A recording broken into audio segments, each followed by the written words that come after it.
excited na po kayo sa salitaan ng Panginoon. Ang ating pong tagapagsalita ngayong gabi ay hindi po iba sa amin because siya po yung ginamit ng Panginoon para po kami ay makarinig ng salita ng Panginoon. Ang palatas, way back 2007 po sa Ho Chi Minh City, Vietnam. Si Pastor Larry po ay former missionary sa Ho Chi Minh from I think 2003 hanggang 2016. Nagsama po kami ng Pastor from 2007 hanggang 2015 bago po ako balipat sa Myanmar. Salamat po kami sa Panginoon dahil po sa pag-mission, kami po ay abot ng salita ng Panginoon. Kami po mag-asawa ay parehas po kami naligtas last July 22, 2007 sa isa pong gawain sa pangunguna po ng ating speaker, si Pastor Larry Lumanglas. And after that, hindi lang po natapos doon. Naligtas din po ang aming mother-in-law ko po, saka father-in-law ko, ang pumunta po sila sa Vietnam, at yun din po yung nanay ko po. Ang ating pong tagapagsalita ay siya po ay ngayon ay papastor sa Pinoy Christian Baptist Church din po sa San Pascual, Batangas. Meron po siyang isang asawa.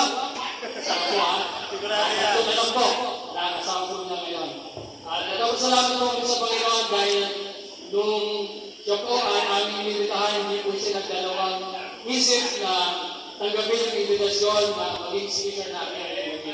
It's a great privilege po sa amin na sila po ay nakarating ngayon at sila po ang gagamitin ng Panginoon para po tayo makinig sa salita ng Panginoon. Without further ado, ating speaker ngayong gabi ay si Pastor Larry Lumanglas.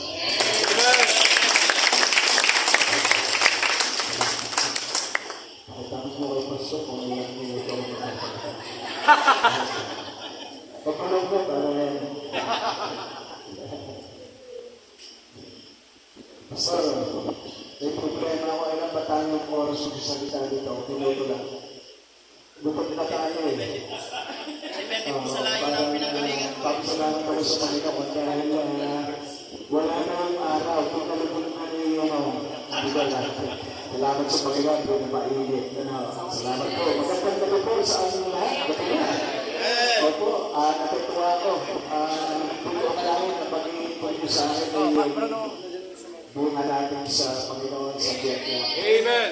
Ako po yung naging missionary sa biyaya ng Panginoon. Nakakaya nyo. Parang gusto ko maayak muna. Kasi ako po yung pastor bago mag-missionary, bago may pastor ulit. Salamat po sa Panginoon. Dahil biyaya naman po ng Panginoon. Bakit pa ito yung mga pastor, mga mag-mission. Salamat po sa inyo. Kayo po yung magpapatuloy. At our work in the Lord is not in vain. Natuwa ako dahil nakita ko si Brother Nelson at kanyang asawa at mga anak na rin. Salamat sa Panginoon sa kanyang tiyanan ko yung naligtas.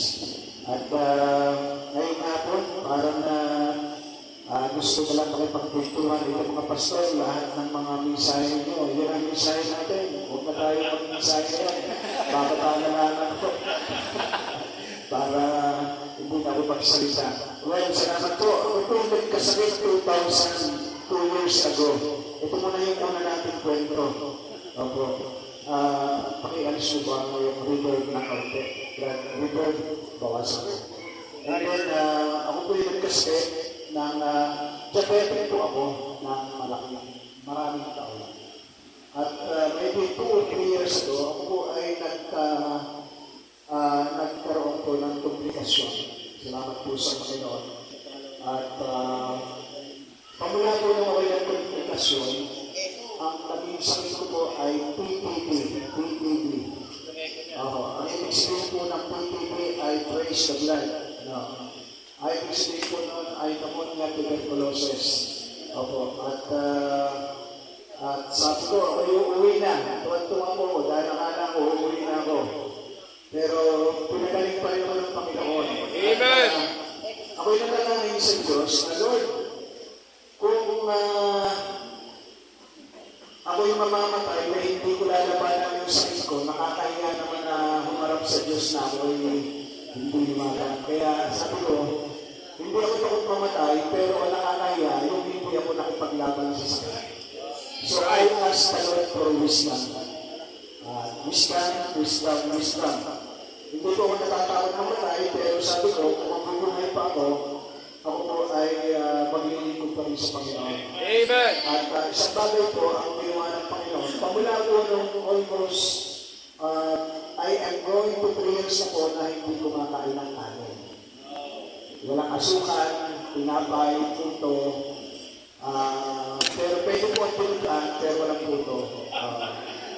Kanilang tanghali, ako po yung nagtatanghalian, baboy lamang at yung, ano ba ito, yung pakulang natin, walang kanin.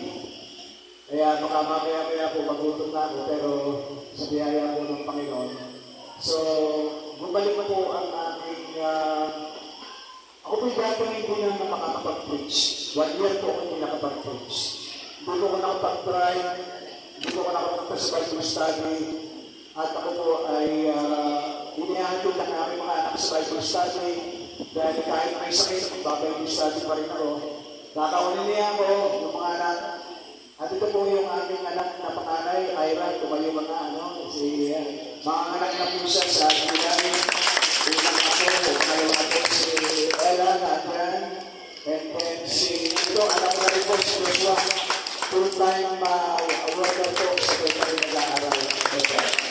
At sa support ako ng aking asawa, ang ginawa ng asawa ko, sumama na rin siya sa aking diet na local. Nag-local na rin siya, 68 kilo, ngayon po, 58 kilo na lang. Ako naman po ay dating 62 kilo, ngayon 55 na lang. No rice po tayo sa biyaya ng Panginoon. Bumalik po ako sa biyaya ng Panginoon, nakapag-preach po kayo ng 3 times every Sunday. Amen! Dati, hindi na, wala na. Pagka ako'y nag-preach sa umaga, parada na, hihiga na ako. Pagkampagay ng aking mga paa, dahil pero nung itinigil ko po yung anin, sa mga tinapay, soft drinks, pamula po noon, for almost 3 years, hindi na po ako nagkaroon kailanman ng hayuma. Hindi na po nanakit ang aking mga kamay, mga paa, wala na akong nananakit sa akin. Kanin po. Wala po akong maintenance. Baka sabihin naman niya, Pastor, baka mayroon kang maintenance na gamot. Wala po. Wala po akong maintenance. Ang inalis ko lamang po ay kanin. Opo. Kaya mamaya po, kung may kanin, gano'n kayo kakain. Pero lang po, kumain kayo. Kung wala kayong diet, just eat until you die. Pero ayaw ko pang mamatay.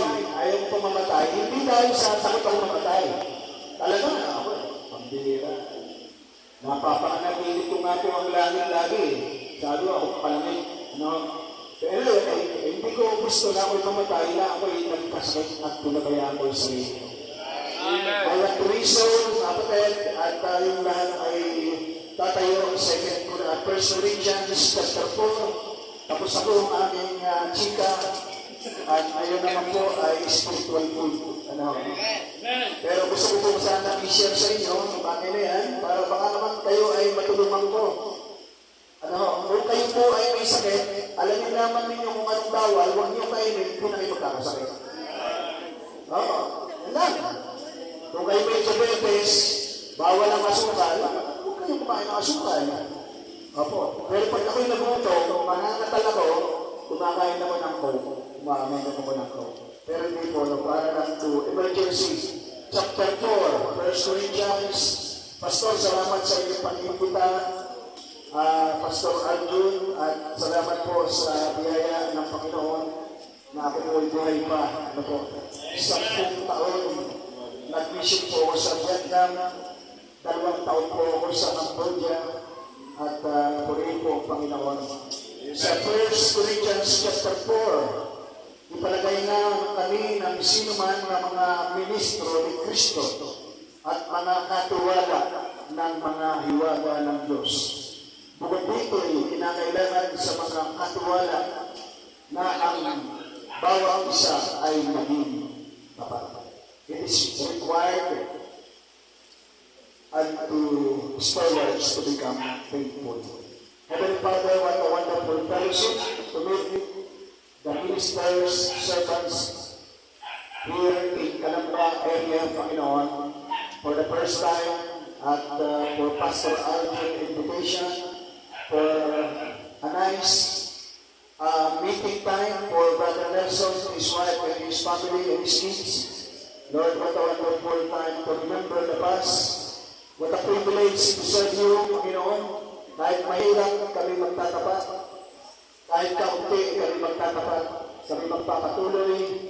At hindi dahil sa hirap, hindi dahil alam natin na ikaw ay magtapat sa amin.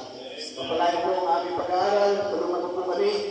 At narinig ko po ang awit na ilibig mo ang aking puso sa mission field.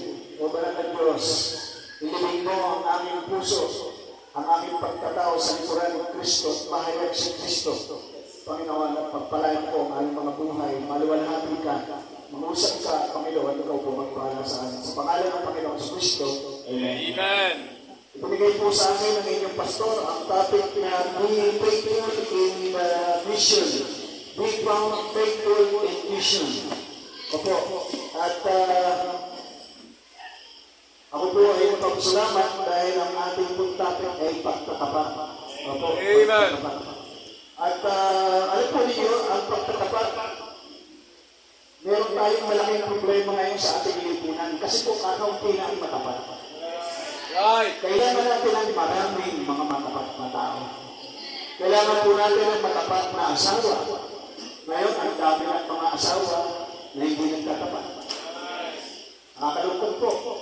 Ang mga tao po ang sabi sumakabilang bahay. Hindi po sumakabilang buhay, kundi sumakabilang bahay.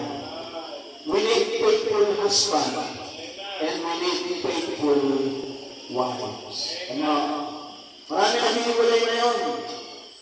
At nakalulungkot, pagka naghiwalay yung mga magulang, mapatid, ang kawawa ay ang kabilang mga anak. Nagiging palaboy. Oo. Kaya nasabi po doon sa Proverbs 20 verse 6. Nakalagay po doon sa Proverbs 20 verse number 6. Maraming tao ay magtatanyag bawat isa ng kaniyang sariling kagandahang loob. At ang sabi po dito, ngunit sinong makasusumbong sa taong tapat? Amen. Napakahirap masumbungan ng mga taong tapat. Gusto ko makasumbong ako ng mga tapat na mga members sa simbahan. Amen. Gusto ko bilang pastor makatagpo ako ng mga tapat na kaibigan. Gusto ko pag ako'y mabubuhay pa, praise God, makatagpo ako ng mga taong tapat sa asawa, tapat sa simbahan, tapat sa kanilang pastor. Amen. Ngayon, bakit na nagtatapat? Madaling lumipat. Ito naman mga pinuntahan mga pastor, pag nilipatan, alam niyo po kapatid, para sa akin, pag may lumipat sa akin, ang hindi ko tatanggapin. Bakit? Napakahirap mag-mission. Tuturuan ko muna siya bumalik. Magpatawad. Alam niyo po, kung may bagong mananampalataya, ako'y pastor. Babago po akong pastor sa biyaya ng Panginoon. Meron na itong mga chip-chip. Marami mga simbahan, mga natibay. Nagpunta sa amin para ito magsimba. Pero hindi ko po ito nangyari. Bakit? Ang panalangin ko po mga kapatid, ako'y pagpapalangin ng Diyos sa aking sariling sulwiling. Ako'y magsusulwiling, ako'y mangangaral, at ang Diyos ang magbibigay sa akin ng bunga. Hindi ako naniniwala na ako'y pagpapalangin ng Panginoon ng mga rebelde sa simbahan ng iba bagong kapit sa amin. Kung kayo po ito sa amin sa simbahan ng iba, rebelde kayo, hindi kayo makakaraming sa amin. Hindi ko kayo tatanggapin. Bumalik kayo sa inyong simbahan, kayo mag-say sorry, kayo magtapat sa inyong simbahan. Amen. Napakadali na ngayon lumipat. Mga ay, ilan ang simbahan ang narating ninyo? O ilan ang simbahan ang inyong naging conversion? Hindi no? Normal pa ito.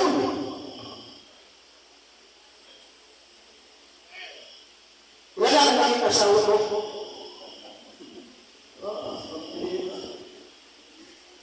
Kaya nakalulungkot, sabi ng Bible, mahirap makasuntong ng taong tapat.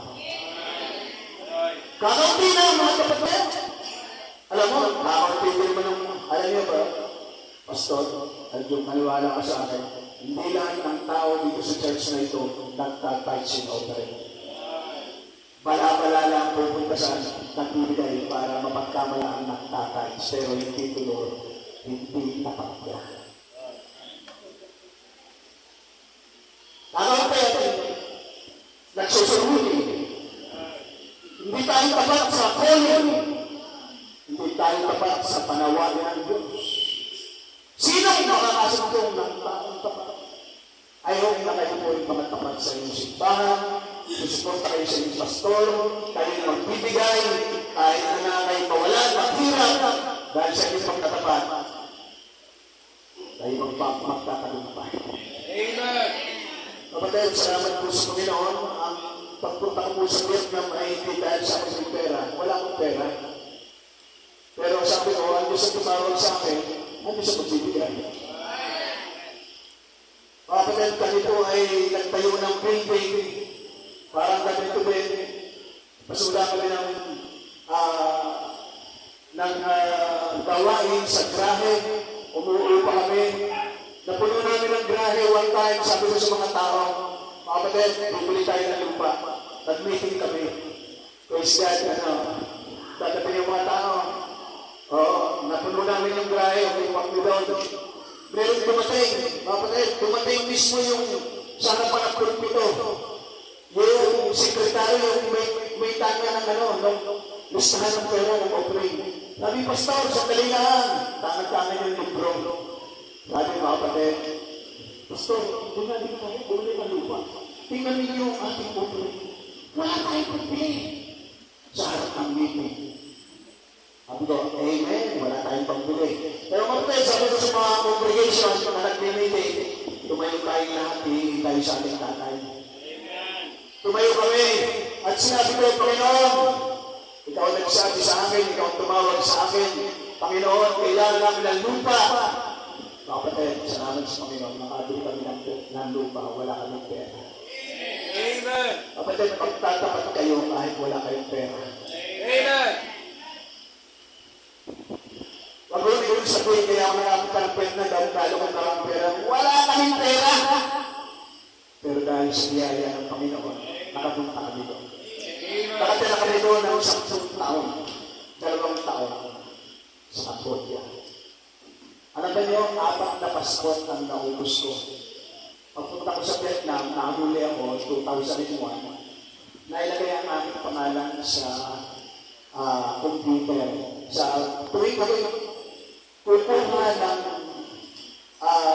tinatawag na visa, sabi ng polis, ang iyong pangalan ay nasa letra ng kulay pula. Alaman ako.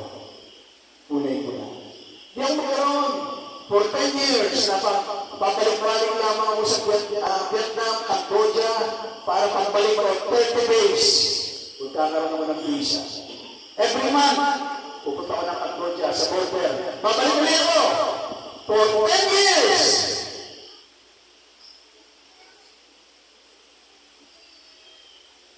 Apat na pastor, puno ng tatak Vietnam at Cambodia. Sabi ko, Panginoon, Lord, ako hindi ko mamamatay sa Vietnam. Pag hindi ko nakita na mayroong tumayong simbahan dito sa Vietnam, hindi ako makuha dito. Dahil ako'y nagpapastor doon sa amin, tinawag mo ako. Eh ba yun pero ano ito? Ano, naman? Ako hindi alis dito hanggang hindi ako nakakakita ng simbahan. Amen. Pero kapatid, 2009, sa biyaya ng Panginoon, natayo ang isang simbahan. Amen. Under Post Brother Nelson, kanyang magulang, kanyang asawa. Tayo po'y magtatapat kahit na para bang it seems to be parang walang nangyayari. Right. Para bang kailangan na natin mag-quit. Right. Pero mga kapatid, ang pagtatapat ay how you deal with God. Amen. Kapatid, pagka kayo ay nakipag-usap sa Diyos, ang kausap mo yung Diyos. Ang kausap mo sa Panginoon, sa Vietnam ang Panginoon. Di Hindi ako nakikipag-usap sa mga tao. Hindi ko kausap sa mga asawa ko. Ang alam ko, kausap ko yung Diyos. Amen. You have to be faithful, mga kapatid, mga bago nating missionary. You deal with God. And God will deal with you. Amen. Amen. You will go together and you will become faithful.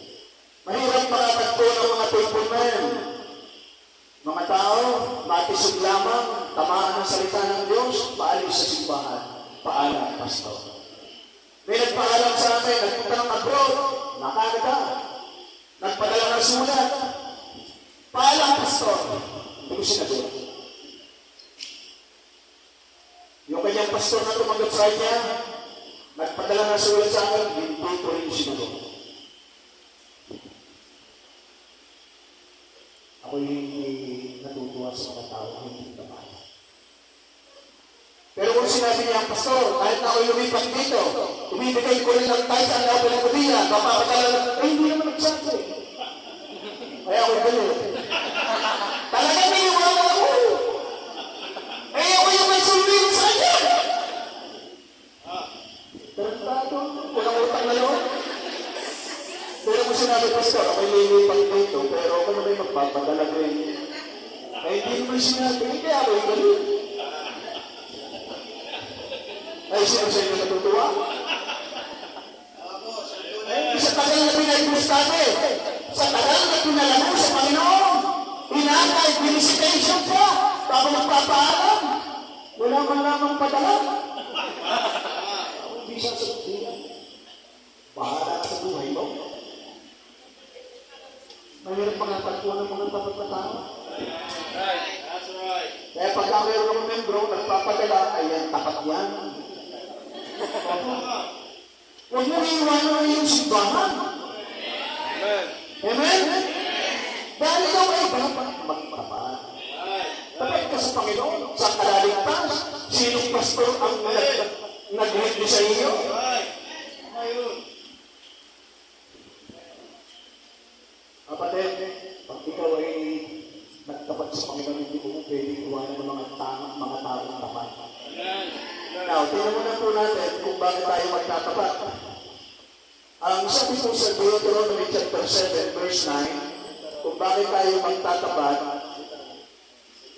ay dahil ang biyaya ng Panginoon. Deuteronomy chapter 7, verse 9, what is the greatest encouragement or what we call, ano sabi doon, yung mahahamon sa iyo para magtakatak. Deuteronomy chapter 7, verse 9. Kaya muna, hindi ko makita yung Deuteronomy. Ano? Okay? Deuteronomy. Sa kabila po, pag ito ay akin, ang ibig sabihin ko nito ay Deuteronomy. Pag ito ay iyo, ang tawag dito ay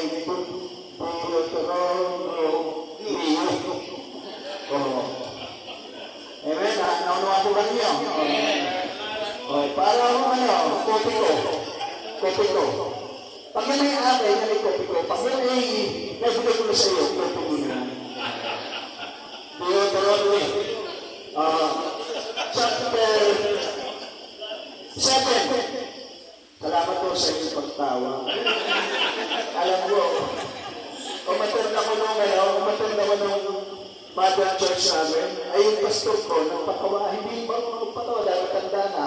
Ay walang tumawa, di ako tumawa ng malakas. Ay hindi ako dahil natawa, pero supporting ko yun sa salamat sa iyo na lahat. Kaibigan kita talaga. Ano sabi, ano bang pinakamalaking salita na makikita natin bakit kayo magtatapat? Verse chapter 7, verse 9, talas natin yung bunga na ang Panginoon yung Diyos ay siyang Diyos ang tapat na Diyos. Amen. Bakit ka magtatapat? Dahil ang Diyos mo tapat. Ang Diyos natin ay tapat. Hindi po yan magbabago, hindi po yan mag-iiba. Ako yung mayroong tanong kung bakit si Jonah nung inihagis doon sa vapor o sa barko na siya sakay, ang Diyos ay nagpadala ng malaking isda na walang tanong. Kung ang Diyos ay tapat, bakit siya'y kinain ng isda? Now, ang sabi po doon, para ba siya'y patayin? Hindi. Alam ba yung kung hindi siya kinain ng isda, na malaking isda, bakit ay mamamatay po si Jonah sa ginaw sa tubig. O kaya siya'y mamatay sa ginaw, o kaya mamatay siya sa pamagitan ng drowning, malulog po siya. Kaya nung si Jonah inihagis, mapatid, doon sa tubig, tapat ang Diyos, hindi pinabayaan ng Panginoon, ililigtas pa rin ang Panginoon. Kasi, ang Diyos ay tapat, kahit ka-backslider, magpapadala ang Panginoon ng isda. Kapatid, mga backslider kayo, huwag kayong magkamali. Padadala kayo ng Panginoon ng isda, bakit ang Diyos ay tapat sa inyo. Para lang hindi ka mamatay, hindi ka mapamaginaw, ibabalik ka ng Panginoon sa pangpang na kung saan tinawag ka ng Panginoon. Ang Diyos ay tapat. Minsan kasi na pagkakakalaan natin, ang Diyos para pag ang ginagawang masama. Ang bihira mapatid, ang Diyos ko ay napakatalino, perfect po ang Diyos, hindi po yan magkakamali. Wala siyang ginawang mali at hindi siya magkakamali. God is a perfect God. Kaya kung meron yung naiisip na mali, ikaw ang mali. Eh kung magpadala ang Panginoon ng isda sa iyo, kainin ka, baka sabihin mo, pambihira dapat barko ang padala. O baka bangka, eh isda ang kailangan dahil ang Diyos ay tapat na Panginoon. Ayaw ng Diyos na mamatay ka. Alam ba niyo kung anong sampung purpose ng Diyos? Ang sampung purpose ng Diyos ay ibinigay ng Panginoon hindi para ikaw ay magpawalan, kundi para iligtas ka sa malaking kasalanan. Kaya sabi ng Panginoon, huwag kang papatay.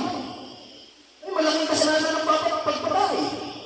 Kaya takot ang Panginoon, nakalaman natin, mga young people, laging sinasabi ng pastor, bawal mag-cellphone, bawal. Kapatid, hindi yung pagbabawal na para sa alin kayo. Para iligtas kayo. Hindi tayo pindihan. Kaya kayo hindi lalaro dahil cellphone kayo ng cellphone. Para iligtas kayo, sabi ng pastor, magpasahin ng Bible.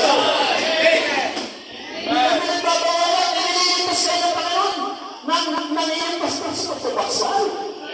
Hindi mo kasi naiintindihan ng pagtatapat ng Panginoon. Sabi ni Pablo, Lord, pagalingin mo ako dito. Hindi ako makapag-preach ng magaling, mahusay, kasi pinato siya isang araw. Sabi ng Panginoon, ay hindi ko alisin niya. My grace is sufficient for you. Alam bakit? Kaya binigyan ng Panginoon si Pablo ng malaking bukol. Amen, mga kapatid, at hindi alisin ng Panginoon para hindi magmalaki, magmayabang si Pablo. Yan ang sabi ng Bible. Kaya yung mga magaganda, kaya yabang mo ngayon. Sana kapangitin kayo. Huwag naman sana. Masama naman yung aking paharap sa inyo. No? Kasi, ang Diyos ay tapat eh. Pwede kang patayin, o kapatid, pwede kang patayin para buhayin ka. Pwede kang ibaba para itaas ka. Amen. Pwede kang paghirapan para ikaw ay payamanin ng Panginoon. Hindi ko kasi naalalaman kung paano ang Diyos ang tapat. Kasi ang Diyos ay ang tapat na Diyos. Hindi po magbabago ang Diyos. Kahit na ikaw ay nag-backslide, 10 taon nag-backslide ng many years, ang Diyos ay nagtatanggap pa rin, naghihintay sa iyo para bumalik ka. Kaya sabi nito, dapat magtatapat ikaw. Paano ka magtatapat? Hindi mo naman alam yung pinagtatapatan mo, mas tapat pa sa iyo. Ang Diyos ay mas tapat sa iyo. Kaya pagbalik natin doon sa 1 Corinthians chapter 4, mga kapatid, sa 1 Corinthians chapter 4, nakalagay po doon sa verse number 7. Sapagkat sino ang gumawa na ikaw ay matangi at anong nasa iyo na hindi mo tinanggap? Ngunit kung tinanggap mo, bakit mo pinagmamapuri? Sa kulang sa hindi mo tinanggap. Kapatid, lahat ng meron tayo, yan ay tinanggap natin sa Panginoon. Amen. Pati yung itsura mo, yung ilong mo, yung pictures mo, kaya yan ay bigay sa iyo ng Panginoon. Kaya huwag ka mag-isip na yung iyong ilong, patumasin mo, yung noise stick, ba yung tawag doon? So, maraming mga tao hindi kontentado doon sa bigay ng Panginoon. Kaya nagpapaganda. Ako, mapatay, kaya ako'y nagpagupit ng ganito. Kasi ayaw ko na magsulan. Kaya ako'y matagal ng pastor. Sabi ng pagkatapos ng mga nakinig, pastor, gulong yung buhok. Dami na lang ganun. Kasi isa, inalis ko na, tama na mga electric pa, nagulong ulit.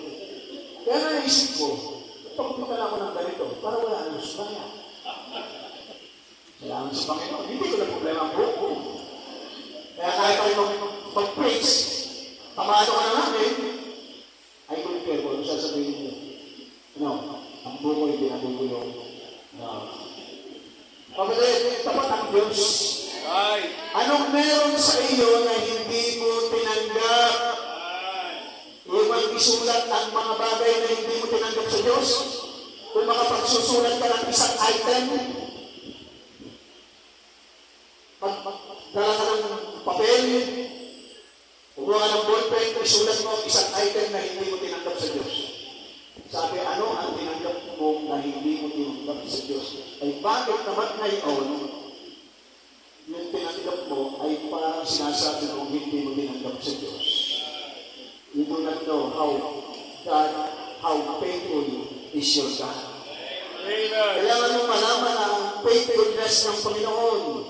Yan po ay binanggit din sa Psalms 31:23. 31 verse 23 Psalms. Nakaganda po yan. Punta tayo. Ito yung ating bigyan ng malaking pansin ang pagtatapat ng Panginoon. Kasi marami mga tao hindi talaga nagtatapat. Ayaw magtapat. Oo, ayaw magtapat sa asawa, ayaw magtapat sa kaibigan, ayaw magtapat sa church. No? Pero kapatid, kung hindi ka tapat, mahirap naman. Huwag kayong yung mga tapat sa tipanan. 31 verse 23. O ibigin ninyo ang Panginoon ninyong lahat ng mga banal niya. Pinalalangin ng Panginoon ang tapat. Pag nagtatapat ka, God will bless you. Amen. Pinalalangin ng Panginoon ang tapat. Pag ikaw ay tapat, mabubuhay ka ng matagal. Hindi ka mamamatay. Kailangan ka ng Panginoon. Hindi ko sinasabi yung mga namatay na hindi nagtapat. Pero mapatay, pinalalangin ng Panginoon ang tapat. At pinanghihigantihan ng lubos ang manggalawang palalo. Pagka ikaw ay matapat, ikaw ay i-bless ng Panginoon. I believe ang pastor dito matapat. Amen. Amen. I-bless ng Panginoon. Amen. Amen. Opo. Hindi ko pa yan kilala si Pastor Aldo ng maraming taon. Nagkakilala lang kami dahil Brother Nelson. Si Brother Nelson ay matagal ko nang kilala, pero I believe kung paano ko tinanggap si Brother Nelson, ganun ko din tatanggapin ang kanyang pastor. Amen. Psalms 101 verse 6. Tingnan natin kung ang Diyos ay would like to encourage you to discover how faithful is your God. Kaya dapat kayo magtapat. Kapatid, pagmula nang ako'y naging Kristiyano, ako'y naging member ng aming mother church. Kapatid, pangatlo, naging member ako ng church sa Vietnam, dahil nasa Vietnam ako. At pangatlo, ako'y naging member ng isang simbahan na kung saan ako'y naging pastor. Amen. Dadalawa pa ata, tatatlo. Magtapat kayo sa isang church. Hindi nyo kailangan ng maraming babae. Hindi nyo kailangan ng maraming pera. Ang kailangan ninyo ay isang matapat na Diyos. Amen. 101 verse number 6. Opo, ano sabi? Ang mga mata ko'y itititig ko sa mga tapat. Wow. Amen. Pagka ikaw ay tapat, ang Diyos ay nakatitig sa iyo. Amen. Talagang eye to eye. Ano? Sa lupain upang sila'y makatahan na kasama ko. Siya na lumalakad na sa kadal, tapat ninyo. Ano sabi? Nadaan siya'y mga ngasiwa sa amin. Pangangasiwain mo ang ministry ng Panginoon. Pagtitiwala ka. Right. Right. Kasi pagka kumawa ka ng katulong sa kumpanya, ang pipiliin mo yung matapat. Kapatid, hindi pinipili yung tinatawag na talino. O, ang pinipili yung mga taong nagtatapat. Kaya kung kayo ay first honor, second honor, third honor, walang kwenta yan. Your character is 95%. Only 5% your ability. Mga kasiwa ang tapat. Right. Isisip ko lang po sa inyo, hindi ko pinagmamalaki. Pero, nung kami po dumating sa Vietnam, Brother Nelson, kami po pumasok sa isang bahay, 380 square meters, 5 ang room, 5 ang aircon. Yan po yung binigay sa amin. Tinawagan po ako ng kapatid ni LB at sinabi niya, Pastor Larry, gusto kong ikaw ang tumira sa aming bahay dahil pag walang tumira, walang mabubulong yan. Kaya ikaw ang tigilan yan. Kaya ako may bahay at lupa na. Ako'y naniniwala na ang kayamanan natin ay nasa kayamanan. Pastor, ang kayamanan mo nasa kamay ng ibang tao. Wala sa akin. Dahil baka pagka ang kayamanan ng tama ko, baka kayo mag-backslide. Yung mga kayamanan na yan, huwag kayong mag-pray ng malaking kayamanan dahil baka akala ninyo ang kayamanan ay mga pangyarihan yan. Madudulin ka dyan. Halimbawa, mayaman ka, dami ng pwedeng business, ang dami ng pera, dami ng kayamanan. Magiging iba na ang lugar ng iyong kakainan. Magiging iba na ang iyong kaibigan. Ano? At kapatid, baka hindi ka na magpunta sa church dahil ang mga tao sa church may hirap. Hindi ka na pupunta dito. Pupunta kaya noon sa CGL. Bakit? Mga artista ang nandun doon. Doon na punta si Manny Pacquiao at kung saan. Kasi mayaman ka na eh.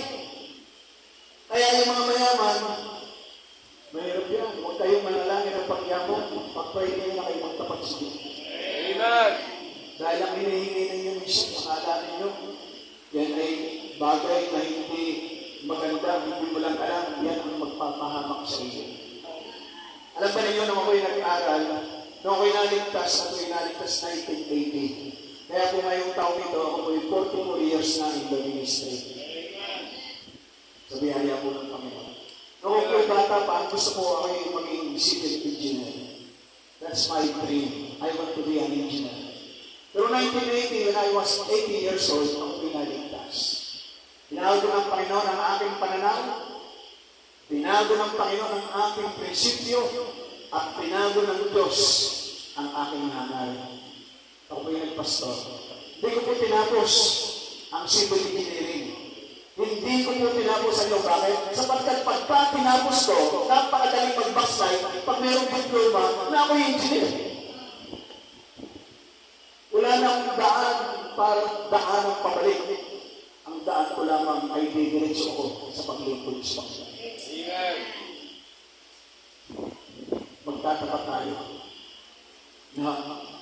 Now, pagka po kayo nakarating sa aming simbahan, salamat po kayo makakarating, marami po nakarating sa aming simbahan, ang sabi, Pastor, ang mga member mo siguro dito mga milyonaryo.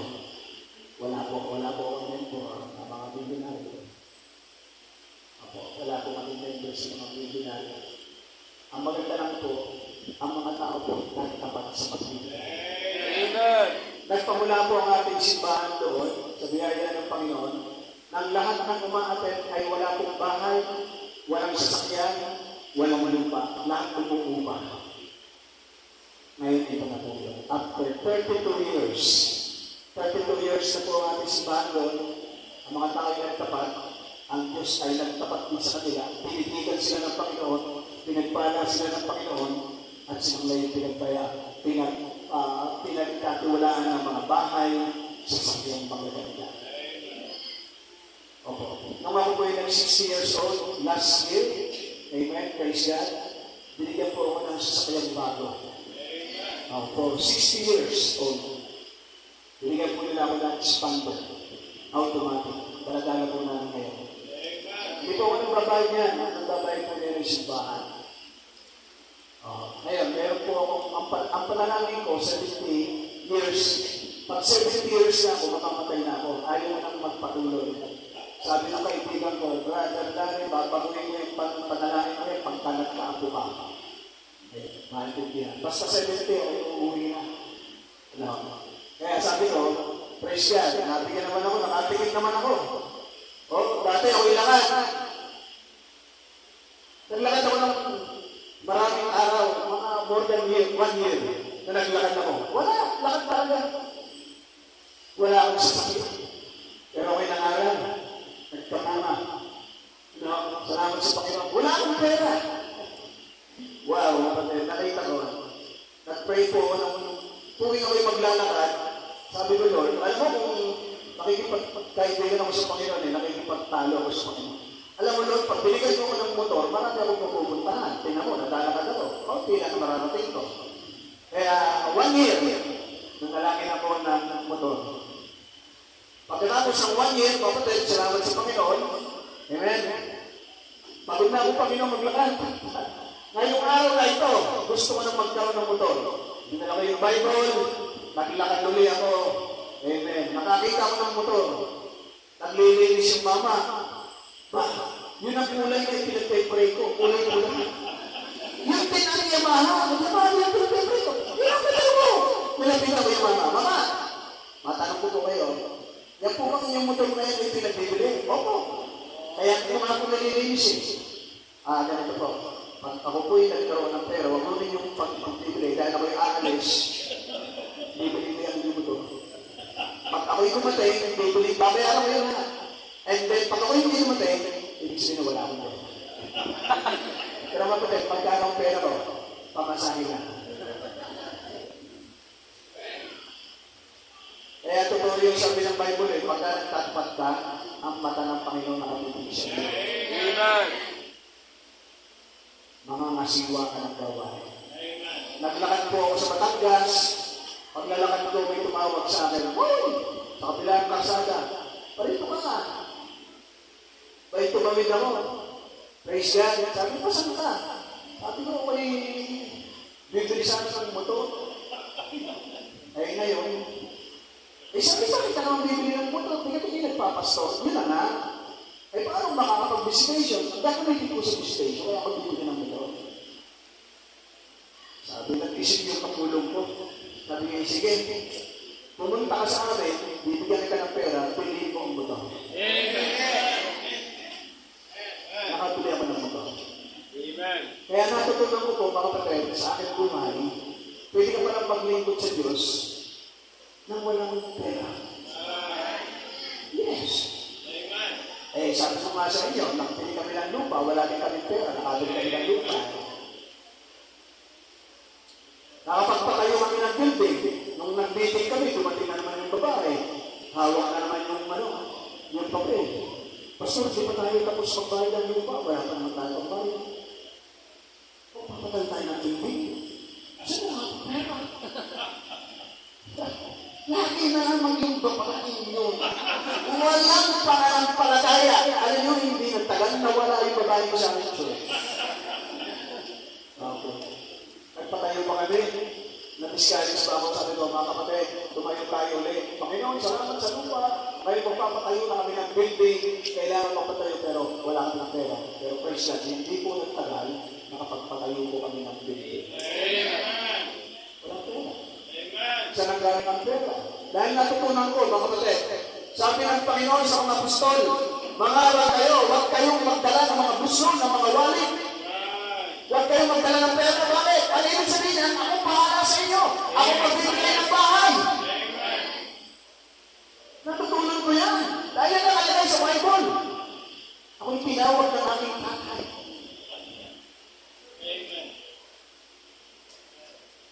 Yung harapan po ng aming simbahan, yung kaputol na simbahan na lupa, yung pinagpili sa amin, nung may-ari. Isang araw, tinawag niya ako, Pastor, ikaw na lang siguro bibili sa amin ng lupang ito. Bakit?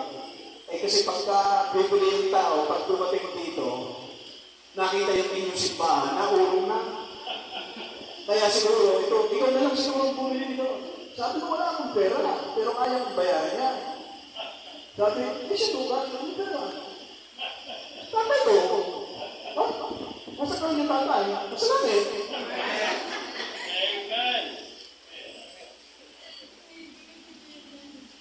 Ang tatay ba rin ko, tatay ko?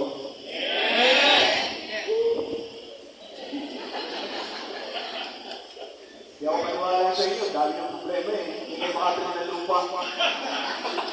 Hindi kayo mapapatayo ng lupa. Hindi kayo makapagpunta ng Vietnam. Bakit? Lagi kayo kung walang pera. Hindi kayo nakikinig sa tatay ko. Sa tatay ko. Binayaran namin ang lupa na yun, 1.3 million for 2 years. Panahon na pandemic. Tapos, ano yung mga worker, Pastor, pakinig ko ho, hindi namin yung pagbibili yung hindi na daw. Kasi po yun ay 500 square meters, so pinagpili mo na 500. Ayaw 250. Nabili na namin yung 250. And then yung 250 may bahay. Sabi ng worker ko, Pastor, binabalita ko sa iyo, hindi na daw pagbibili yung kapiraso ng lupa. Hindi ko alam kung bakit. Sabi ko, wala akong problema dyan. Sabi ko sa worker ko, alam bakit? Bakit ito, Pastor? Pag-aalim ng tatay ko. Hindi mo ba alam? Pag yan ang gusto mo sige ng tatay ko, bibigyan sa akin. Ano gagawin ng tatay ko? Anong Panginoon ang talaga kung isa mayari? Bakit? Sino man ang may-ari mo sa kahanggan ko, papatay niya yun. Pag-iin na pinila yan. Sino man ang may-ari din noon. Kaya sinabi mo sa Panginoon, nakagapray, gulayin mo, Panginoon, ikaw ang may-ari ng lupa nito, napapagdala na sa kamay niya, ayaw na ibigay sa ating gawain. Tumulong ko ako pala. Nung tumulong, patay ka agad yung asawa. Patay ka agad yung asawa na umulong. Sa susunod, pagka umulong yung patay naman yung babae. Bakit? Gagawa ang Panginoon para ibigay ang lupa. Kanino bang lupa ito, Pastor? Gusto mo pag-pray natin? Amen.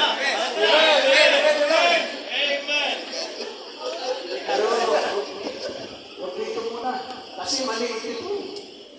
Mag-pray ka ng malaki. Amen. Pray mo ang Diyos ay sapat. May-ari ng lupa at langit. Pero hindi ko po pinagyayabang ang sarili ko, pinagyayabang ko ang tatay ko. Dahil may tatay ako eh.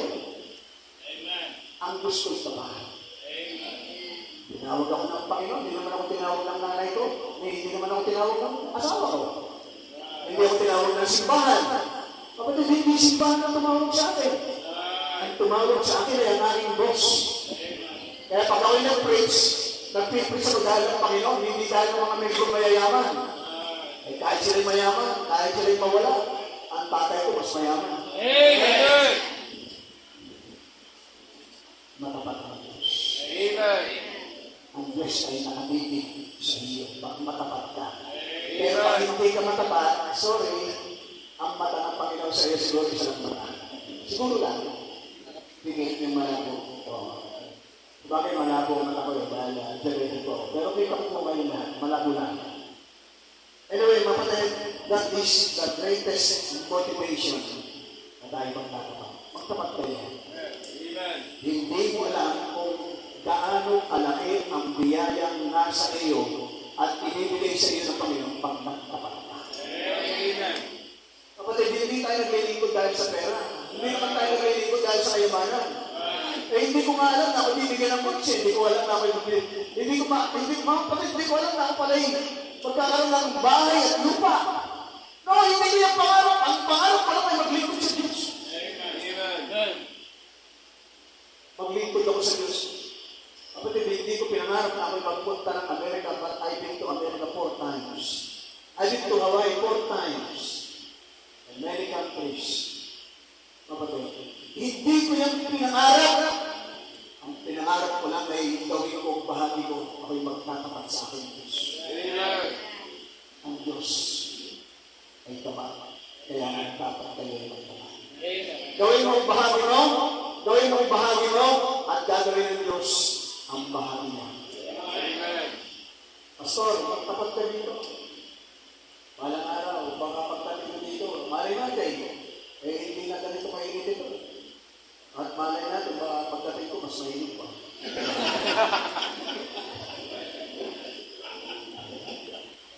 Ano? Hindi natin alam. Right. Kaya hindi natin po pwedeng pulaan ng tao. Wala kang mangyayari sa iyo, wala kang magagawa. No! Ang alipin ng Diyos ay tatayo sa harapan ng kanyang Panginoon. Amen. Amen. Tatakumpay ang sino man kung hindi magtatapat sa iyong Diyos. No, kaya i-encourage ko po kayo na magtapat. Amen. Magtapat po kayo kahit na nakakauntihan yung pera, kahit na po kayo ay mahirap na, magtapat kayo. Kahit na kayo ay may sakit, di ba niyo alam ako may sakit? Ako po ay mayroong 2 sinturon. Ito, isang sinturon. Ang pangalawang po sinturon namin ito dahil may galing niya ako. O pag nag-preach ako, nalabas yung aking Panginoong biyaya ng Panginoon. Dito lang nakakas. Pero kapatid, hindi bali na. Ako yung mayroong air niya. Lalagyan mo ng kontra. Lagyan mo ng sintro. May nakapasok po diyan dito. Yung matigas dito. Nakapasok. Para pag ako'y nag-preach, kahit na ako'y tumubo, hindi lalabas yung air niya. Kasi yung mga iba, pag may sakit na ayaw na mag-ito. Akala ninyo ito, nag-preach na ito, walang sakit. May sakit ako. Kahit ako'y may sakit, nabiligin ako. Amen. Mukha lang walang sakit dahil COVID. Amen. Praise God. Mana ko dyan. Magtapat ka, pagpapalain ka ng Panginoon. God is faithful now. Kailangan maging faithful tayo sa mission. Amen. Napakarami pang hinanap ko po sa strong concordance yung salitang faithful. Meron pang 3, pero napaka-late na ng panahon para tayo ay, pero lahat yun ay magpatapat. So, saan tayo magiging matapat? Na-encourage sa mga kayo, ako pala yung magtatapat. Amen. Ako yung magtatapat. Ako yung 44 years na sa ministry. Ako yung nagtatapat pa hanggang ngayon. Amen. Amen. Alam ko, ang mga membro ko, hindi gusto ang aming preaching. Hindi siya. So, alam mo ba na ang mga membro ko, yung mga mayayaman, yung mga, naku, alam ko, may galit din. Pero kapatid, nakakatuwa, ako yung hindi nag-preach dahil doon sa mga tao yan. Dapat ako mag-preach dahil yung pagtawag sa akin. Amen. Magtatapat ako sa pagtitis. Ako yung matatakot, nakaalis sa membro. Umalis kayo. Bakit? Right. Ako tatakutan niyo. Tama. Matagal na po tayo sa ministry. Amen. Hindi na tayo matatakot. Dahil nakita ko na Diyos ay tapat sa akin. Amen. Opo. Be faithful. Now, ang Diyos ba ay tapat? Tingnan natin, kapatid, ang 1 Peter, tingnan ninyo, ayaw niya na ang 2 Peter chapter 3 verse 9. Di ba nakalagay po doon? Ayaw niya na ang sino man ay mapahamak kung diyan na ay magsipagsisi at dito say, ang Diyos ay faithful. Now, ang Diyos ba ay faithful? Tingnan po ninyo sa Genesis. Tingnan ninyo kung ang Diyos ay nag-mission ng mayroong faithfulness. Pagdating natin sa Genesis chapter 3, mga kapatid, nung nagkasala ang kanyang unang tao na nilikha si Eva at si Adan, mga kapatid, sa chapter 3, makikita natin dito na kung saan si Eva at si Adan ay hindi na makakalapit sa Diyos, mga kapatid, ang Diyos ang lumapit kay Eva at kay Adan. Hindi na makakalapit ang tao dahil nagkasala na eh. Hindi na makakabalik sa Diyos dahil ang Diyos ay banal. Ang tao ay naging makasalanan. Pero praise God, ang Diyos nagpunta sa garden. Tinawag yung mag-asawa. Nakipag-usap. Pinalta ng damit. Kasi itong dalawang ito, nung nakita nila sila yung mga ubat, pambihira, gumawa ng mga damit. Kapatid, tumahi ng mga damit. At naawa ang Panginoon. Bakit pa naman hindi maawa ang Panginoon? Ay gumawa ng damit na dahon at ang dahon na yung pinili ay dahon ng malunggay. Naawa ang Panginoon. Super ito naman.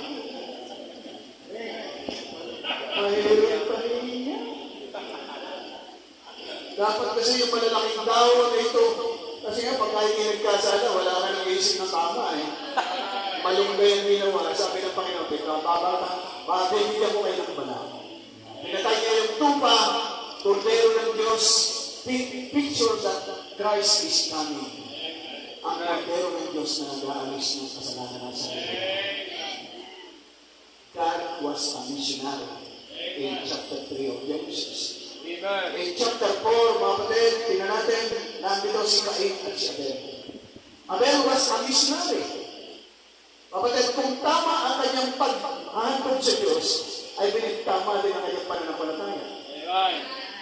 At si Abel ay isang mamamahala. Well, hindi natin nakita na si Adan at si Eva ang nagturo kay Abel, pero Abel was offering right. His offering was accepted by God. So tama ang turo ng kanyang tatay at nanay. Tama ang kanyang doktrina. Then, pagpunta natin dito sa chapter 5, nandito si Enoch. Maraming sinabi dito, si Matusela, si Seth, pero tingnan po ninyo. At lumakot si Enoch na kasama ng Diyos. Verse 22, chapter 4. O chapter 5, kapatid, nandito si Enoch. Si Enoch ay mangangaral. God called Enoch and sent Enoch to be the preacher in his time. Kaya yung mga missionary, iba naman, iba-iba lang panahon, pero pare-pare naman ang usahin natin. Repent, and believe God. Now, si Enoch, ilang taon nang naral si Enoch? Tingnan natin. Verse 24, at lumakad si Enoch, nakasama ng Diyos, at siya ay hindi nasumpuman sapagkat kinuha ng Diyos. Ilang taon na, verse 23, at ang lahat na naging araw ni Enoch ay 365 taon. Will you believe, mga kapatid, na si Enoch was a preacher? Bakit? Ang sabi ko ng Biblia, at si Enoch ay lumakad na kasama ng Diyos. Banal ang kanyang buhay. Kung hindi man sa mga banal, yung kanyang buhay ay isang may dating. Kapatid, kahit tayo hindi mangaral sa inyong palyo, pero tama ang inyong buhay, banal ang inyong buhay, wala kayong bisyo. Ang inyong buhay ay aral na sa mga tao. Amen. Amen. Hindi nyo kailangan kayo sumigaw ng sumigaw, pero kayo nabubuhay ng banal. Ang mga tao ay sasabihin na, ay, iba yung tao na. Wala yung bisyo. Masunurin niya sa kanyang mga nanay, nag-iibig siya ng bahay. Mabuti yung batang yan. You are a testimony for the Lord. So, Enoch was a preacher in his time in chapter 5. 300, ilan yung taon? Nangaral ang nangaral. Pagdating sa chapter 6, mapatay ang Diyos. Tumansinuwi. Sumama ang tao, ang Diyos nagpadalang tumawag ng pangalang Noe.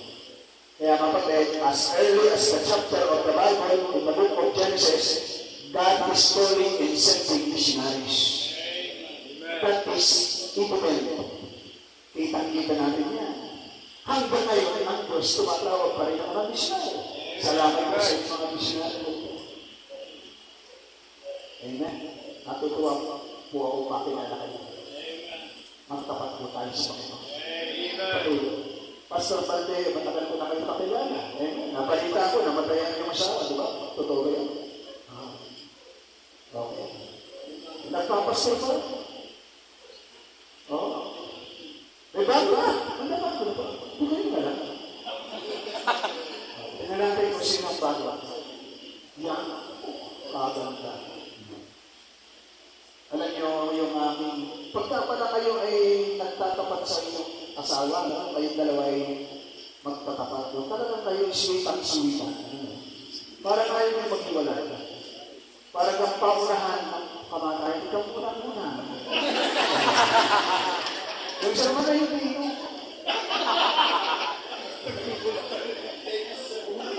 Pero alam nyo, totoo, hindi lang sila magpahalaga. Totoo, gusto nila.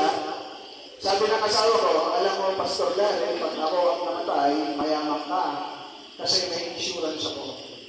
Wow. Ilan insurance mo? 2. Magkakaroon ka ng malaking pera pag ako'y namatay. Sabi naman, pag ako'y namatay, wala kang perang makukuha. Wala akong insurance. Ang makukuha mo lamang sa akin ay yung pagtawag ng Panginoon, baka ipasa sa iyo, baka ikaw pagpasto. Patay tayo dyan, hindi na totoo. So, ang Diyos nagtawag. Ang Diyos ba'y tapat? Pagmula nagkasala ang tao, mga kapatid, ang Diyos ay tapat. Nagpadala ng mga missionary kahit sa Genesis chapter 6 hanggang chapter 11, mga kapatid, at sa chapter 12, dumating, tinawag ng Panginoon si Abraham. God is faithful, calling and sending missionaries. Kapatid, pag minahal ng Diyos ang bayan ng Calamba, ng Laguna, God will call a missionary and God will send him to that place. Because God loves Calamba and Laguna. Tapat ang Diyos. Hindi pwedeng walang missionary. Hindi pwedeng walang mangangaral. Kaya kayo, salamat, mangaral kayo. Hindi naman ninyo kailangan kayo maging missionary para kayo maging mangangaral. Hindi nyo kailangan maging pastor para kayo maging mangangaral. Ang kailangan lamang ninyo, makita ninyo ang burden ng tao pagdating sa impyerno at kailangan ninyo sila with mission. Maging babae. Kanina, kapatid, praise God, almost, maybe more or less 200 po kami kanina. Sinabi ko sa ating simbahan, mga kapatid, ganito.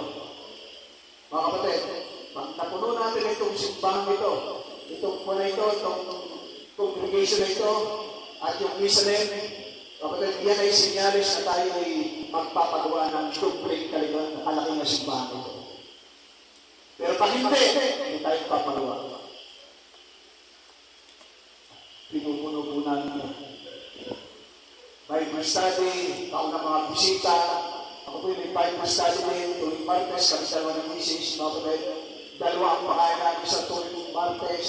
Mga kapatid, una, spiritual food. Pangalawa po ay material food. Yung food niyan. Pinakain po namin sila ng pagkain, bumba ang panguna. Ako yung nakarinig kasi, yung mga tao, nagpatotoo.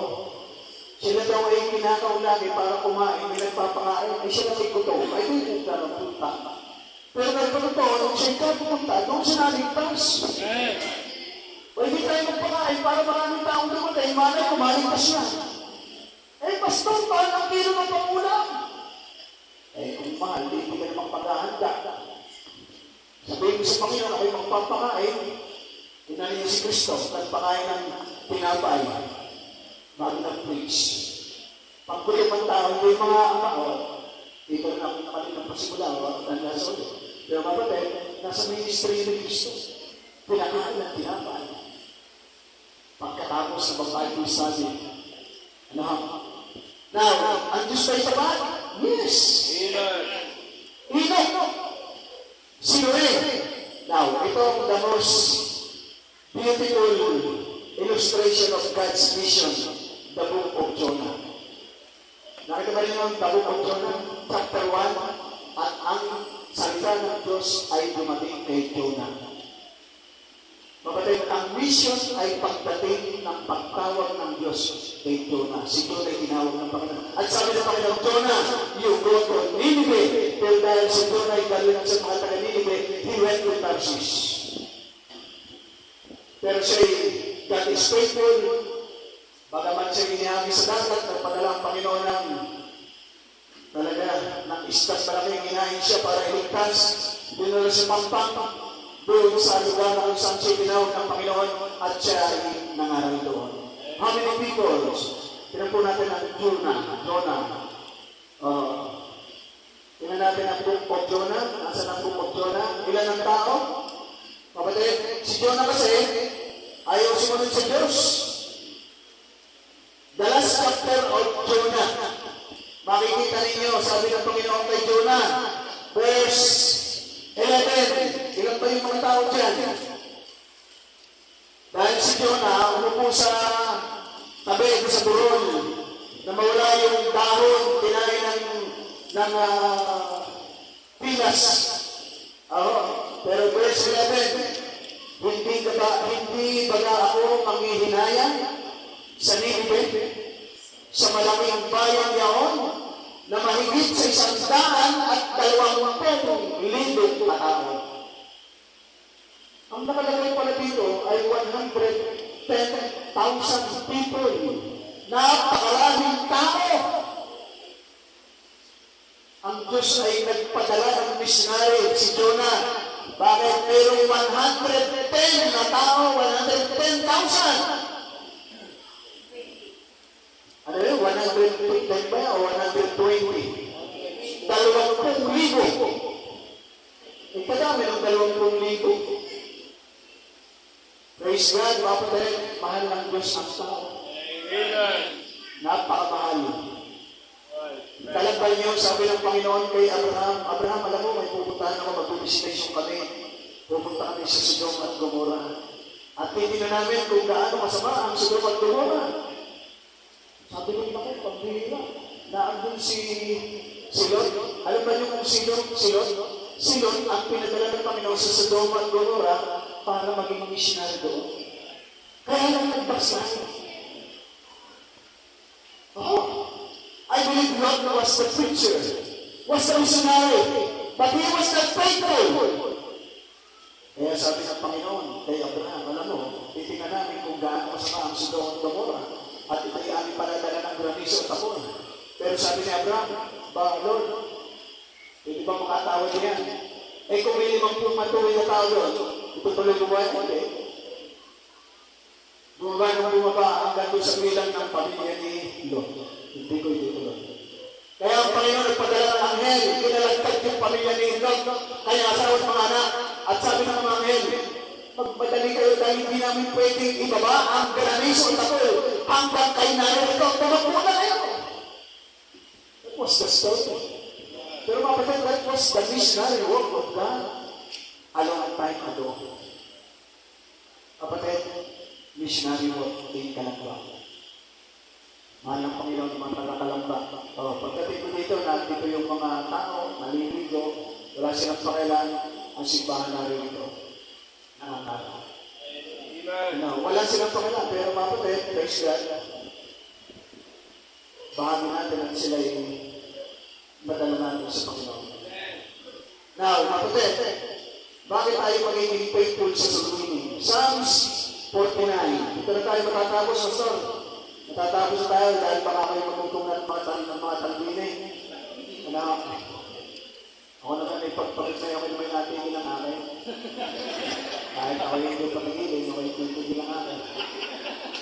At ako'y pagit na, sulong. So, kung sulong pa yung pagit na, ay dito yung magpahinga na lang. Bakit ba tayo faithful? Alam nyo, ibigyan ko kayo ng pinakamalaking encouragement para kayo ay maging soul winner. Kasi nung ako ay naging bagong mananampalataya, you know what is my prayer? Ako ay maglilinis ng banyo sa aming bahay, di ba ako nagpupuntay? Lilinisin ko yung banyong madumi, iikit muna ako. Lilinisin ko yung CR, at ako po iluluhod sa Diyos. Sasaktuhan ko ang pintuan ng aming CR. Dahil lamang ang pintuan na nagsasarado. Na hindi ako maalamang mag-pray. Alam na rin yun, may po So ako iluluhod, at ang sabi ko, Lord, if you have something for me, I want you to make me a sharing. Amen. Prayer ko po yan. Nung may bago man ng palataya, Panginoon, kung meron kang gusto, gawin mo para sa akin, pero gusto mong ako'y gawin mong soluhin. Amen. Gusto ko akong maging soluhin. Alam ba nyo, isang araw ako'y nag-preach sa UP. Nai-UP na, pero nung araw po ay Western. Marami pong mga naligtas diyan, mga babae, naging asawa ng pastor. Ang isa pong naligtas ay siya po ang naging asawa ko. Amen. One time sa PICC, may nagpakilala ng babae. Sir. Kayo ba si Pastor Larry? Yes. Ay, sino ka ba? Ay, ako. Si LB. Ako'y taga-Batangas. Ay, mabuti tayo nagpakita. Ay, kayo yung nag-preach nung ako'y naligtas eh. Amen. Dahil ang aming asawa ko, Yung pong babae na yun, naging kasalo ko yung Tuesday. After 7 years, nagpakita po ulit kami. Apo. Pumasok sa Bible study, nakita niya ang isang lalaki, magandang lalaki na privilege. Amen. Pasok, nakinig. Ay, hindi ko naman kilala eh. Tumanggap din sila eh. Panggap tayo na lang. Lalo ako'y po yung bata pa, ano? Ako'y maglalagay ng long sleeve. Magsasalpin ako. Pupunta ako sa campus. Mag-preach ako. Okay. Akala nila, teacher ako. Pero ang dala-dala ko Bible. Pag walang teacher, ako muna papasok. Sabi yan, sasabihin ko kagad, hello class, please all sit down. I will be your teacher today because your teacher has not come. Maybe I do not know. But today, I will be your teacher. Meron akong chok, meron akong Bible. Akala nila, teacher ako. Ako yung dumating wala yung nakaparong ako. Kasi alam niyo, minsan, sukuhan na ako yun. Lalo mo yun. Pipits ako. Magtuturo ko ng Bible. Marami na itas. Amen. Amen. Kasi yung panalangin ko, God, make me a solid. Kaya sabi ng asawa ko, napakadagdag mo na, mas madagdag ka sa akin. Inaamin ko, bakit yung kadagdagan ko, kasi yan ang ginagamit ng Panginoon sa pagsusumili. Amen. Nagpunta ako ng Vietnam, mga kapatid. Ang hinahanap ko mga Vietnamese, pag nagpunta kami noon sa mga grocery, pambira na nga, babati ako sa Pinoy. Abay! Kamusta? Ayan, kumain ng pangalan. Punta kayo sa aming bahay, magluluto kami ng ginatang hipon. Nakatingin ka na dahil, sa Vietnam, wala pa. Sa amin lang, punta ka. May pupunta yung mga Pinoy. Kakain, pagkakain, bibigyan ko ng kape. Ay, mamaya, pagka sila'y mga gusto na, maupo muna tayo. Magbabayang study muna tayo. Amen. Binaibus study ko ng binaibus study, maraming mga Pinoy. Pero hindi kami sa hinahanap ko. Ay, bakit na naman mga Pinoy binigay sa akin ng Panginoon? Hindi ko alam. Basta may kaluluwa. Right. Nakapagtayo tayo ng simbahan doon. Now, I would like you to see the precious, how much is the precious soul of man. Psalms 49, dito na po tayo magtatapos. Kasi baka naman ako yung maging madagdag talaga, marami pang kwento, hindi ko maikwento sa inyo. Opo, talaga naman. Pag uwi ko, sasabihin ng aming asawa, dahil ang dami ng kwento. Now, kapatid, Psalms 49, verse number 6. Nakita na po ba ninyo? Tagalog po ang aking Bible. Amen. Alam niyo, sa Batangas, kung wala po akong nang-aral hanggang ngayon, Tagalog po ang aking Bible. Alam niyo bakit? Pag apoy na gamit ang English, lalagyan po ng butas ang aking tagiliran. Natatapang po mga taga-Batangas. Kaya na Batangas, batang maangas. Batangas. Kaya nga po ang tawag sa aking kape, parako. Kape parako. Matatapang talaga.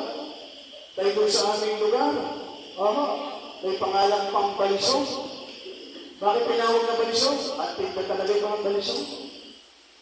Matatapang talaga ng mga taga-Batangas. Pero mga patete, hindi sila matapang. Pag sila'y lasing, matapang sila. Nag-i-English pa. Pag lasing nag-i-English, pagka naman walang targa, doon makausap. Now, verse number 6. Silang nagsisiwala sa kaniyang kayamanan ay naghahambog sa karamihan ng kanilang mga kayamanan.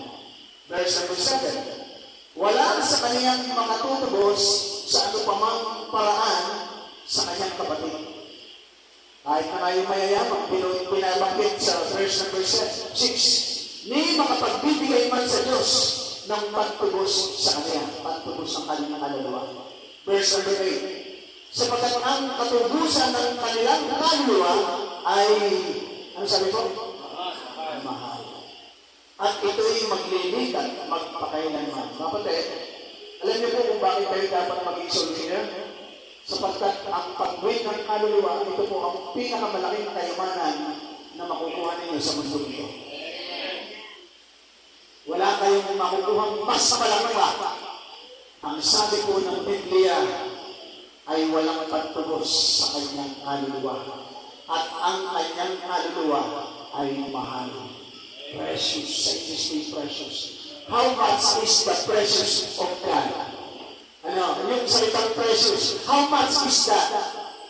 Sinagot po yan sa Mark chapter 8, verse 35 to 38. Ano sabi po ng Biblia? What shall it profit if a man gain the whole world? You can take the whole world. Iyon na yan, pero kung papunta ka namang impyerno, anong halaga? Anong sabi po ng talata? Pagbinasa ninyo, what shall a man give in exchange for his soul? Anong ibibigay ng tao? Nakapalit ng kanyang kaluluwa. Walang kapalit, walang kasing halaga, at walang katumbas ng kaluluwa. Kaya sasabihin ko sa inyo, pagka kayo soul winner, mayaman kayo. Pero ang tingin sa inyo, pipitsugin dahil pastor. Pero pagka mayaman ni Pacquiao, baka ginagalang, kapatid, sa mata ng Diyos, kayo yung pinakabida. Right. Sa mata ko, kayo na ang milyonary dito, makawin lamang kayo ng kaluluwa. Ang kaluluwa ay mahal. Magkano? Mahal. Hindi kayang palpahan at hindi kayang bilhin. Hindi kayang tugpasan. Amen. Amen. Gusto ba rin yung maging mayaman? Magtapat po kayo sa pagbigay ng kaluluwa. Amen. Maging solidar po tayo. Amen. Magbigay tayo sa mission. Spare some money for the mission, for the missionary. Hindi ko alam kung sino yung pastor na yun. Bay, nakita ko yung pastor na yun, ako'y napahiya sa aming sarili. Bay, ang kanyang sintro, katuro lang ay, di ang papunta dito, anong doon? Di ang sintro, sabi ko, yung pastor na yun, nakatakoy pa. Nakatakin bago ang sintro, di ang abot dito, nakita ko. I feel bad. Parang, bakit naman akong pastor na ito ay gano'n ang suot, kaya ang sinturon. So, parang ang sinturon ko ito mahalin. Ang ginawa ko, pastor, hindi ko makita, makuha mo yung telephone number. Sabi, bakit po, basta. Then, nung kami nag-iwalay, ako'y nagpunta ng SM. Pinili ko yung sinturon balag, yung pinakamamahalin. Pinawagan ko, sabi ko, pastor, may padala ko sa iyo, sa increase. At siya sumagot, salamat, pastor. Huwag mo nang isuot yung biyak na sinturon. Pastor ka, manugad ka. Right. Mayaman, pero mukhang mahirap. Right. Hindi ko alam na kami na ang pinakamayaman. Amen. Kaya ako, hindi ako nag-aakto na ako'y mahirap. Bakit? Ako'y anak ng hari. Ang tatay ko na pakayaman. Amen. Ako'y iiyak dahil ako'y mahirap. Hindi ako mahirap. Ako'y pag namatay, ako'y palagay. Right. Right. Amen.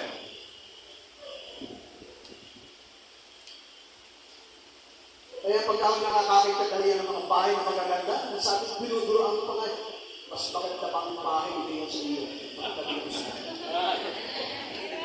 Amen. Binuduro ko pa! Pagdating ko sa langit, mas maganda pa ang bahay, hindi yung sa bahay mo yan. Amen. Amen. Mas mayaman pa nga ako doon. Eh, ako nakapag-andam ko ng kaluluwa ni dahil sa Panginoon. Hindi naman napakarami kasi dami ni Pablo. Pero mayaman ako. Bakit? Ang kaluluwa ay walang natubas. Amen. Walang kasing halaga. Right. Anong pinibigay mo na kapalit ng kaluluwa? Mark chapter 8. Wala. So, kapatid, kung kayo ay kabataan, ang pinakamataas na business na gawain sa simbahan ay ang pagpadala ng kaluluwa. Pwede kayo mag-soul winning o kaya may soul winner na, mag-support pa kayo ng mga pastor. Manalangin kayo, magbigay kayo. Naalala ko mga kapatid, nung ako'y nasa Cambodia, bibili ako ng maraming sapatos, second hand, lalagay ko sa kaot, dadating ko sa Pilipinas, yung magaganda pa, Brother Nelson, mga sapatos, tatawanan ko yung mga kaibigan ko pastor, mamahingin na kayo kung anong pastor, o kung anong sapatos ang gusto rin dyan. Bago pa yan, kahit luma.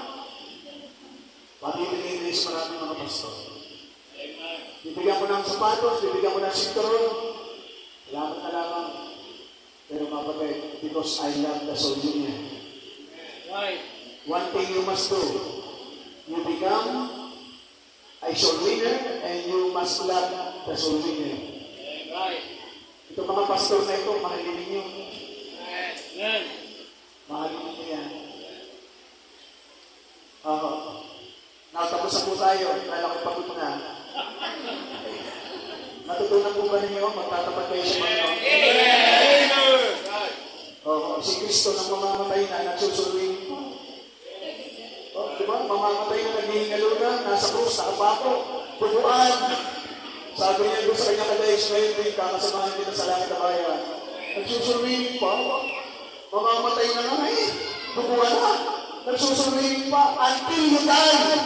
Nagsusulwing tayo. Yun ang tinatawag na faithfulness until death do us part. Kaya sabi ko sa asawa ko, hindi kita hiwalayan. Until death do us part. Ipalilibing pa kita. Talaga, yan ang pangalaman sa pangalaman. Yan, pagka ako naman ako, dati, ipalibing mo naman ako. Yan ang pagpapapad eh. Hindi kita hiwalayan mo pagdala, palilibing kita. Pangako mo yan sa ating Diyos. Palilibing kita talaga. Ganun po ang pagtatapat. Kahit patay na. Sabi ni David, meron ba ditong anak ng aking kapatid o kaibigan si Jonathan? Dumating yung pilay ni Pomset. Wala na yun, ginugulo kita at ikaw ay kakain kasama ang aming tulang sa harian sapagkat ikaw ay kaibigan o anak ng aming kaibigan. Dapat maging matapat tayong kaibigan. Maging matapat tayo mga membro. Maging matapat tayo sa pagbibigay. Pag hindi ka nagbigay, isipin mo, walang kakainin ng iyong pastor. Right. Sasagot ka. Tingnan ko yan, makakain ng aming pastor. Dahil hindi ka nag-offering, hindi ka nagbigay, hindi ka nagtapat. Right. Aywan mo kung kaya mong gawin yun.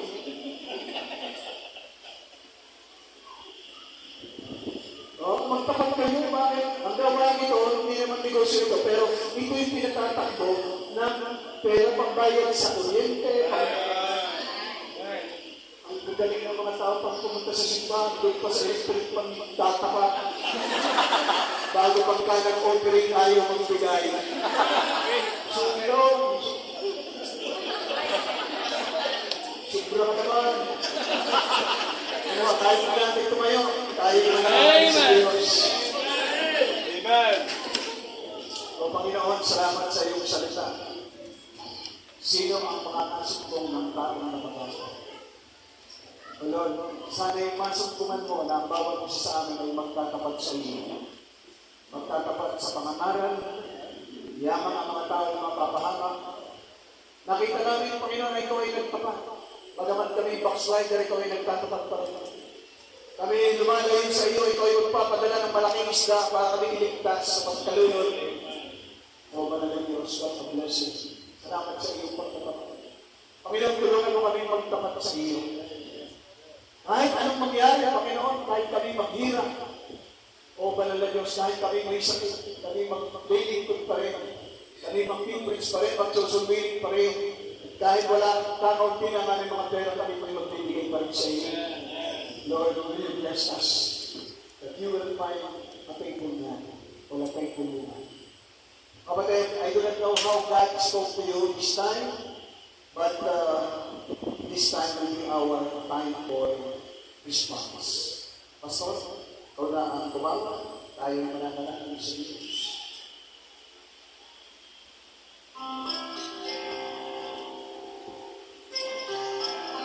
Napakaganda po ng mensahe ngayon. Ito mga kapatid. Kumusta po ang ating pagtatapat sa Panginoon? Are we faithful to the main thing? Are we faithful in mission? Bisan nakakalitan natin ang pinaka-importanteng bagay na iniatak ng Diyos sa ating pong mga balikan. Minsan, matapat tayo sa ibang bagay. Nagtatapat tayo sa trabaho. Nagtatapat tayo sa eskwela. Nagtatapat tayo sa mga ibang bagay. Pero minsan, hindi tayo matapat sa gawaing misyon. Nawa ngayon kong gabi, ang hamon ng Panginoon ay magtapat tayo. Young people, mga estudyante, matatapos na yung school year, meron ka na bang nawin na kaluluwa sa Panginoon? Meron ka na bang nawin na kaklase mo sa Panginoon? Nadala mo man ba sa church? Nabahaginan mo man lang ba ng salita ng Diyos? Ganun din sa ating mga katrabaho o nakakasama araw-araw. Alam niyo po, ang pagbabahagi ng salita ng Panginoon ay hindi lang po ito iniatang sa mga pastor. Ito po ay iniatang sa lahat po sa atin. Kaya tonight, marahil ito yung time na muli ka mag-uwi sa Panginoon. At sabihin mo, Panginoon, I want to be faithful in mission. I want to be faithful in many areas of my life. Lalo higit sa lahat, ang gawain mission. Kung yan ang panalangin mo ngayong gabi ito, maybe you wanna come, or maybe you can just raise your hand at igumit mo sa Panginoon ang sarili mo. At sabihin mo, from now on, I will be faithful in mission. Magsusulwi na ako. Susuporta ako sa gawaing mission. Nag-aakay na ako ng kaluluwa. Kakaroon na ako ng bahagi sa aming mission fund na kahit maliit na bagay, maliit na halaga, gusto kong maging kabahagi. Sa mga pastors na sinusuportahan ng iglesia ito, members, be faithful to the Lord. Be faithful to the Lord. Napakaliwanag ng mensahe. Nakita natin sa buhay ng ating tagapagsalita. In spite of his health condition, still, he is doing his job. Nangangaral pa din. Maabot pa rin ang mga kaluluwa. Alam nyo, wala tayong pwedeng idahilan na sabihin natin, Panginoon, ayaw ko na. Panginoon, hindi ko kaya. Sabi ng ating tagapagsalita, napakatapat ng Diyos. God is able. You can. God is able. If that is your prayer tonight, you may come dito po sa altar, lumapit ka, members of the church, lumapit ka sa unahan, magtumit ka sa Panginoon. Di ba yung mga maray, mga members po galing sa ibang mga churches, kung ang Panginoon, ang salita ng Panginoon ay namusap po sa inyo, pwede po kayo lumapit sa unahan. Manalangin, magkumit ng buhay, magsuko ng buhay sa Panginoon. Alam nyo, bakit nananalangin tayo? Merong ganitong gawain, merong missions conference. It's not because yung benefit namin, hindi yun eh. Hindi yung, wala naman kami mapapanginabangan. Kung personal interest yung aming ACP. Kung bakit meron ganito, kasi para sa inyo. Na maunawaan ninyo kung ano yung pinakamahalaga sa loob ng iglesia. Na maunawaan ninyo na napakamahal ng halaga ng isang kaluluwa sa harapan ng Panginoon. Na ikaw ay magsuko ng buhay. May panalangin mo, Panginoon, gamitin niyo po ako. Panginoon, ipakita mo kung ano yung magagawa ko para sa iyo. Pero, huwag tayo umasa sa nagagawa ng ibang tao. Huwag kang umasa sa ibang pamiyembro mo na sila okay na yan, may ginagawa na sila. Alam nyo, mas masarap pa rin kung may